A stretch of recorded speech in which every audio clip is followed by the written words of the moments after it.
Assalamualaikum warahmatullahi wabarakatuh. Waalaikumsalam warahmatullahi wabarakatuh. Bagaimana kabarnya anak-anak? Alhamdulillah luar biasa. Allahu Akbar. Ibu absen terlebih dahulu ya. Elisia Sidi, Hadir Bu. Maulita Maya, Hadir Bu. Dila Apriliani, Hadir Bu. Febi Estian.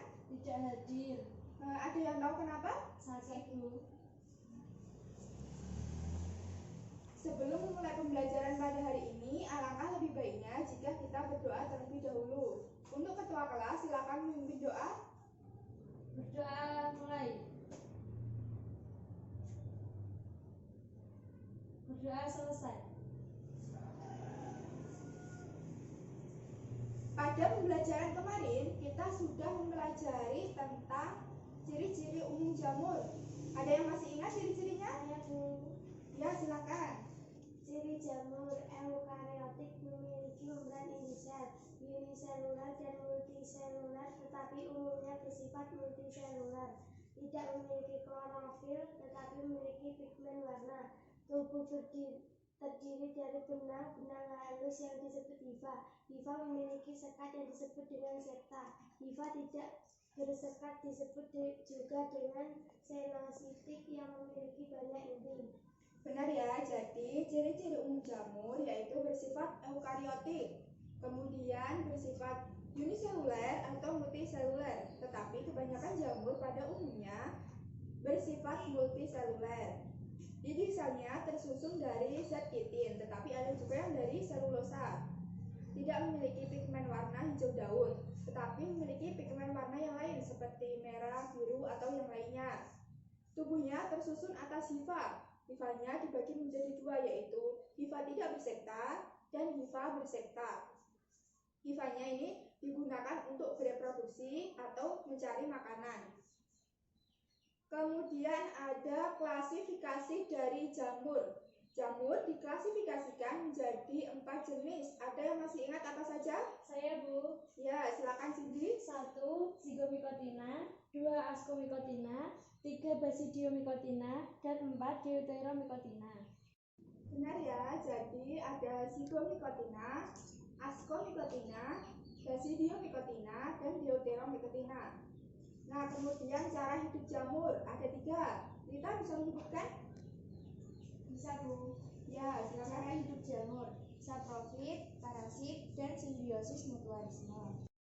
Yang pertama yaitu saprofit. Saprofit, jamur mendapatkan nutrisi dengan cara menguraikan organisme yang sudah mati atau bahan organik lainnya seperti ranting, dedaunan, atau serasa. Kemudian parasit, jamur mendapatkan nutrisi dengan cara menumpang pada organisme lain atau inangnya. Nah, jamur ini biasanya menyebabkan penyakit. Kemudian yaitu simbiosis mutualisme, jamur mendapatkan nutrisi dari organisme lain, tetapi dia menguntungkan bagi pasangan simbiosisnya. Misalnya Ascomycota yang bekerja sama dengan ganggang biru untuk membentuk lichen atau lumut kerak. Hari ini kita akan melanjutkan materi peranan jamur bagi kehidupan sehari-hari. Adapun tujuan pembelajaran pada hari ini yaitu yang pertama, peserta didik mampu mengidentifikasi peranan jamur secara ekologis, ekonomis, dan medis. Yang kedua, peserta didik mampu membandingkan peranan jamur baik yang menguntungkan maupun merugikan. Manfaatnya yaitu supaya kita tahu ya apa peranan jamur baik yang menguntungkan dan merugikan bagi kehidupan sehari-hari. Sebelum masuk kepada materi, Ibu ingin tanya terlebih dahulu. Adakah di sini yang pernah memanfaatkan jamur sebagai bahan makanan atau memakannya? Ada Bu. Ya, seperti apa ya contohnya? Tempe, kecap, dan keju. Benar ya. Jadi itu adalah beberapa olahan yang memanfaatkan jamur sebagai bahannya. Jamur memiliki peranan dalam berbagai bidang kehidupan. Ada secara ekologis, ekonomis, dan medis. Kita masuk yang pertama yaitu peranan jamur secara ekologis. Secara ekologis, yang pertama yaitu sebagai pengurai materi organik. Jamur dalam kehidupan ini memiliki peranan penting dalam menjaga keberlanjutan ekosistem karena dia bisa menjaga keseimbangan dan kelestarian ekosistem. Dalam menjaga keseimbangan dan kelestarian ekosistem ini, jamur berperan sebagai pengurai atau decomposer. Nah, jamur sebagai pengurai ini bisa mempertahankan ketersediaan nutrisi organik yang dimanfaatkan oleh tumbuhan untuk tumbuh.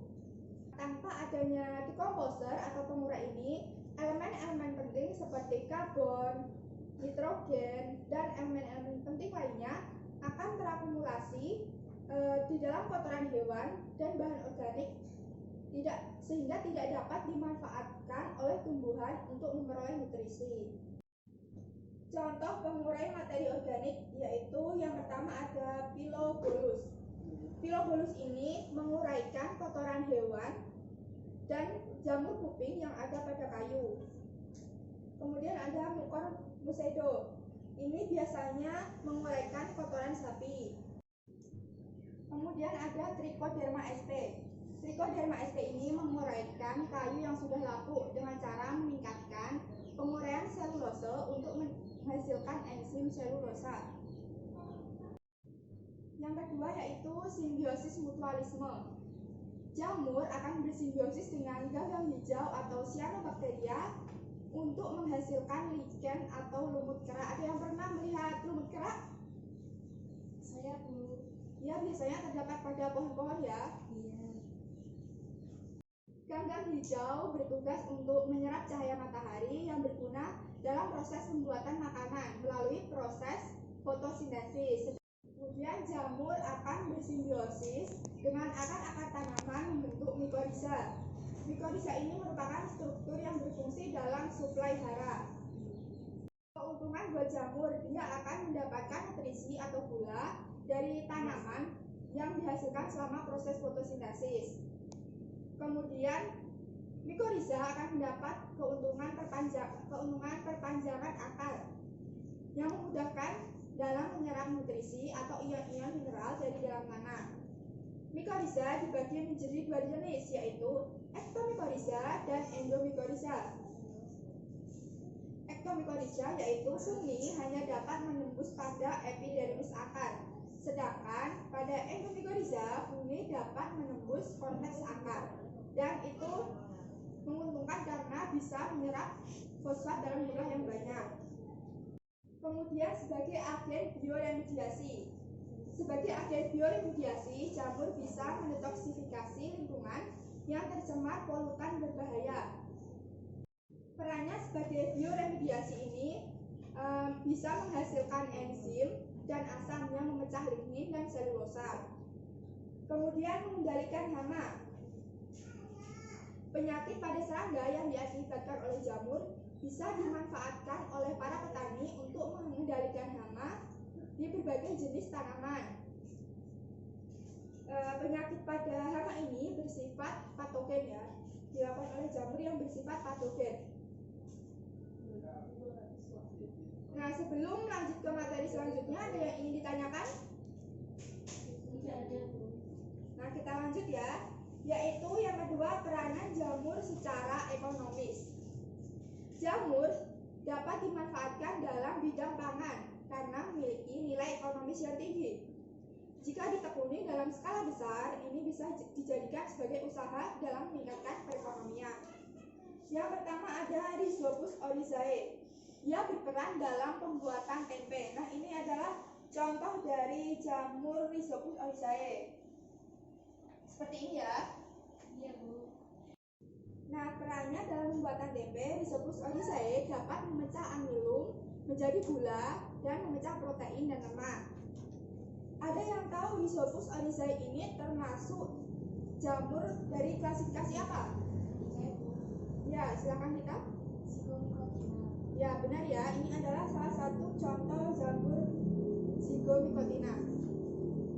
Peranan yang kedua yaitu Saccharomyces cerevisiae. Dia berperan dalam pembuatan tape, terus ada sake, ada alkohol, dan ada roti. Proses yang terjadi pada pembuatan bahan makanan ini disebut juga proses fermentasi. Saccharomyces memiliki ciri-ciri tidak memiliki dinding sel, bersifat mikroskopis, tidak memiliki tubuh buah. Biasanya ini disebut dengan kamir atau ragi. Pasti familiar ya? Saccharomyces ini bersifat fermentatif atau bisa memecah glukosa menjadi alkohol dan karbon dioksida dengan cepat. Saccharomyces cerevisiae termasuk jamur jenis apa ya? Ada yang tahu? Ya, bila? Iya ya, ini salah satu dari jamur Ascomycotina. Yang kemudian ada Aspergillus oryzae. Ada yang bisa menyebutkan kegunaannya? Untuk melunakkan roti. Ya, benar ya. Jadi jamur ini bisa digunakan untuk melunakkan atau menumbuhkan roti. Kita akan lanjut kepada manfaat lainnya. Yang keempat ada Aspergillus lenti berperan dalam pembuatan kecap. Jadi jamur ini akan memecah protein kompleks, mengubahnya menjadi asam amino. Kita tahu ya bahwa kecap ini berasal dari bahan kedelai yang mengandung protein kompleks. Jadi proses fermentasi ini bermanfaat untuk memecah protein kompleks menjadi asam amino. Kemudian ada Aspergillus niger. Aspergillus niger ini berfungsi dalam pembuatan asam sitrat dan menjernihkan sari buah. Asam sitrat sendiri memiliki peran untuk menambah masakan menjadi asam. Bisa juga untuk proses pengawetan makanan atau memperkuat rasa masakan. Kemudian yang keenam ada Penicillium recurrenti. Dia berperan dalam pembuatan keju dengan cara menurunkan kadar kasein yang ada di dalam keju sehingga keju ini memiliki kualitas yang tinggi dan aroma yang enak. Nah, untuk lebih mendalami materi kita akan melihat video praktikum. Preparat dari oncom. Caranya adalah dengan mengambil sedikit jamur oncom dengan menggunakan tusuk gigi, kemudian tempatkan pada objek gelas. Setelah itu teteskan 1-2 tetes aquades, kemudian tutup dengan menggunakan cover gelas.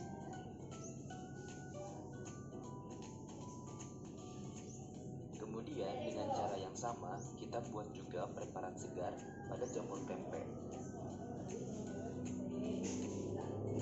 Setelah kedua preparat selesai kita buat, langkah selanjutnya adalah kita amati di mikroskop. Kemudian ini adalah penampakan dari jamur oncom pada perbesaran okuler 10 dan perbesaran objektif 40 atau 400 kali diperbesar. Di sini dapat terlihat dengan jelas bagaimana kenampakan dari hifa jamur oncom yang bersinar. Nah, juga bisa dilihat hifanya.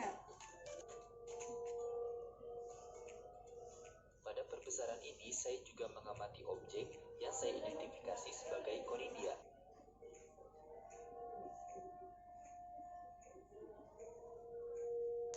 Bisa dilihat ya, sangat jelas sekali ketika menggunakan mikroskop.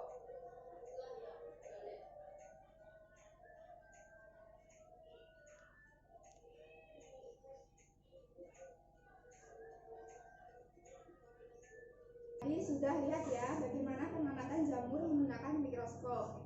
Masih ada yang kurang jelas atau bingung? Sudah jelas, Bu. Nah, alhamdulillah ya, kita lanjut. Yang ketiga yaitu peranan jamur secara medis. Secara medis, jamur dapat dimanfaatkan untuk pembuatan obat atau antibiotik.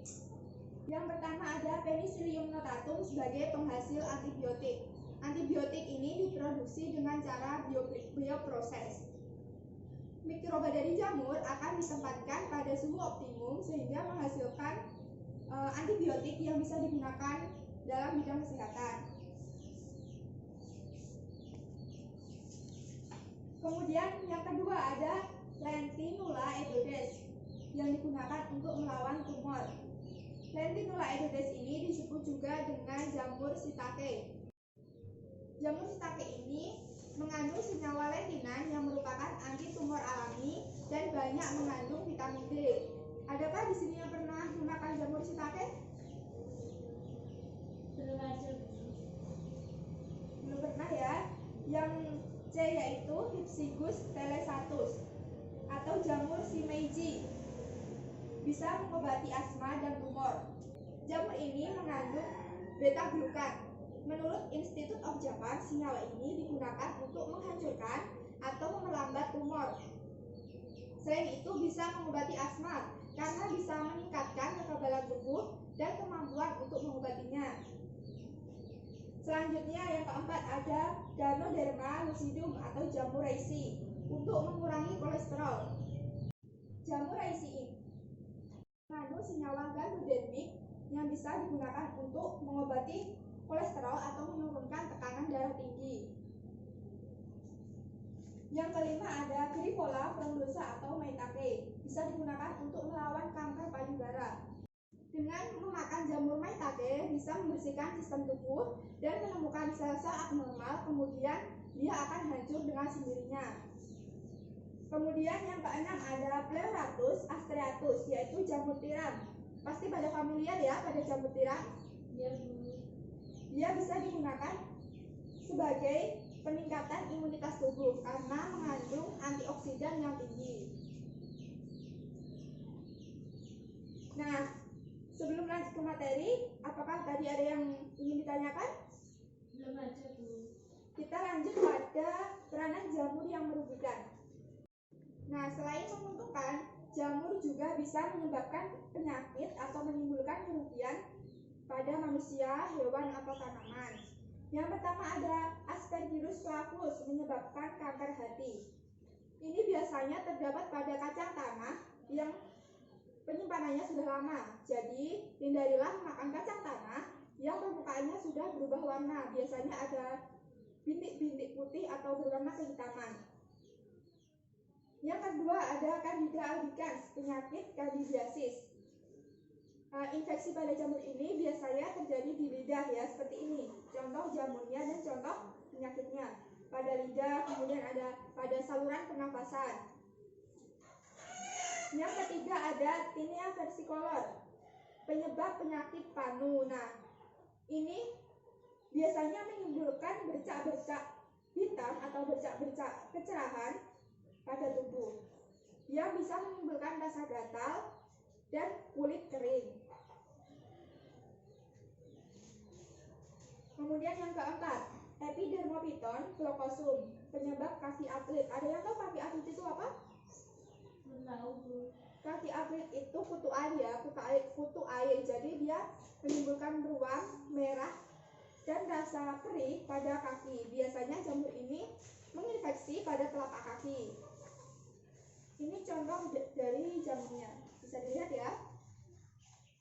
Kemudian ada Aspergillus fumigatus, penyakit pada unggas. Dia akan menyerang saluran pernafasan karena unggas menghirup spora dari kotoran berjamur. Tetapi bisa juga menyerang manusia. Biasanya gejalanya sama seperti penyakit TBC. Yang keenam ada Penicillium expansum, penyebab apel busuk. Nah, ini jika apel busuk itu disebabkan bakteri ini, biasanya bercak-bercak putih. Kemudian peran yang ketujuh yang merugikan ada Ustilago maydis, parasit pada jagung. Ada yang pernah melihat jagung seperti ini? Pernah, Bu. Nah, ini disebabkan oleh Ustilago maydis. Biasanya ada penggembungan atau tumor pada jagung. Yang ke-8 ada Amanita phalloides, beracun jika dimakan. Jadi hati-hati jika kalian ingin memakan jamur. Biasanya ini bisa menyebabkan kematian pada manusia. Jamur yang beracun memiliki ciri-ciri warnanya mencolok. Misalnya ada hitam legam, biru, merah, atau putih pucat.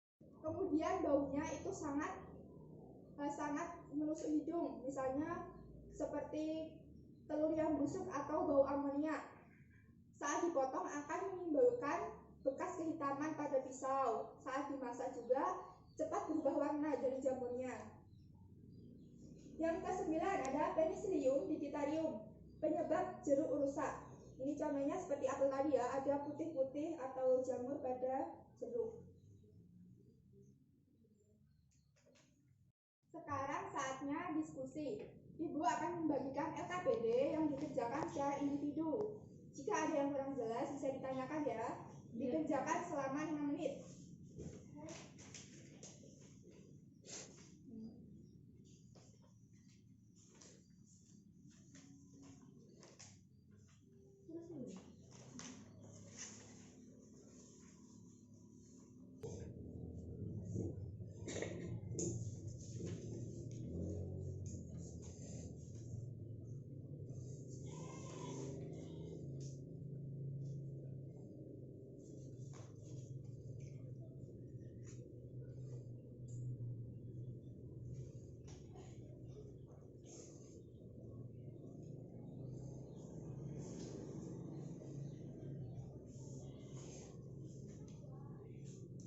Jika soalnya kurang jelas bisa ditanyakan ya.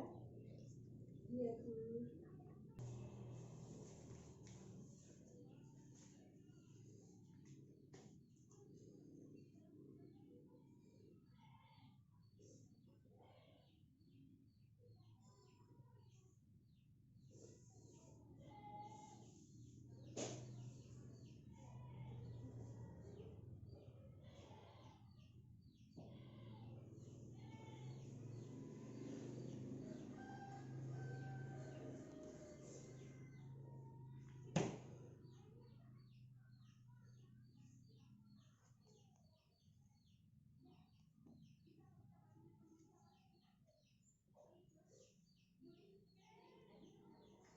Sekarang kita membahas KKBD yang telah kalian kerjakan. Silakan Bella membacakan hasil diskusi nomor 1. Jenis jamur pada roti busuk yaitu Rhizopus stolonifer. Ciri-ciri jamur tersebut antara lain tersusun atas hifa, kolom rhizoid, dan sporangiopor. Hifa tidak bersekat, reproduksi aseksual dengan berkecambah, reproduksi seksual dengan konjugasi spora, zigospora. Nah, benar ya. Soal yang pertama yaitu jenis jamur pada roti busuk yaitu adalah Rhizopus stolonifer. Dia memiliki ciri-ciri tersusun atas hifa, hifanya tidak bersekat, reproduksi aseksual dengan berkecambah, reproduksi seksualnya dengan cara konjugasi atau zigospora. Yang kedua, soal nomor 2, Cindy. Saya, Bu. Ada beberapa manfaat jamur. 1. Jamur stake bisa melawan tumor karena mengandung lentinan yang merupakan senyawa anti tumor alami. 2. Jamur reishi mengandung asam ganodermik yang membantu mengurangi kolesterol yang pada akhirnya dapat menurunkan tekanan darah tinggi. 3. Jamur shimeji mengandung beta-glukan untuk memperlambat dan menghancurkan tumor yang tumbuh di tubuh. Benar, itu adalah beberapa contoh yang bermanfaat dalam bidang kesehatan. Ada jamur shiitake bisa melawan tumor, ada jamur reishi yang mengandung senyawa ganodermik untuk obat kolesterol, kemudian ada jamur shimeji untuk anti tumor juga. Yang ketiga, cara membedakan jamur yang beracun dan tidak beracun. Rita? Cara membedakan jamur beracun dan tidak beracun dapat diketahui dengan cara mengetahui ciri-cirinya. A. Jamur beracun pada umumnya berwarna mencolok seperti merah darah, hitam legam, biru tua, dan lainnya. Sedangkan jamur tidak beracun memiliki warna spora coklat, putih, atau kekuningan. B. Jamur beracun memiliki bau busuk yang menusuk hidung. C. Jamur beracun tumbuh pada tempat-tempat kotor seperti pembuangan sampah dan kotoran hewan. D. Apabila pada tumbuh jamur terlihat banyak bekas dimakan serangga, berarti jamur bisa dimakan. Nah, itu adalah beberapa contoh dari jamur, cara membedakan jamur atau mengidentifikasi jamur. Yang beracun itu berwarna mencolok, kemudian memiliki bau yang busuk, kemudian biasanya memiliki cincin ya atau cawan. Nah, jadi kita kan sudah mempelajari peranan jamur yang menguntungkan maupun merugikan. Nah, jangan lupa untuk pertemuan berikutnya bisa mempelajari tentang pelantai ya. Jangan lupa dibaca bukunya. Ngerti? Ngerti, Bu. Untuk mengakhiri pembelajaran pada pagi hari ini, alangkah lebih baiknya kita tutup dengan bacaan Alhamdulillah bersama-sama. Alhamdulillah. Terima kasih atas waktunya. Wassalamualaikum warahmatullahi wabarakatuh.